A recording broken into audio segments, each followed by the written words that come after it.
இன்னொரு கட்சி இருக்குது, எல்லாம் இறந்து போனா அங்க போய் துக்க விசாரிப்பாங்க.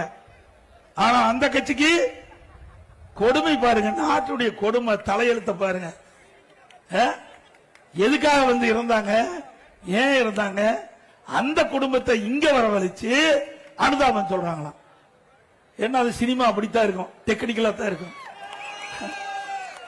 மக்கள் ஏமாற வேண்டாம், சினிமா பார்க்கலாம். எதுக்கு? மனசில் இருக்கிற கஷ்டங்களை போக்குவதற்கு சினிமாவை பார்க்கலாம், ரசிக்கலாம், அதோட விட்டுற வேணும். நிஜ வாழ்க்கையில ஒத்து வருமா?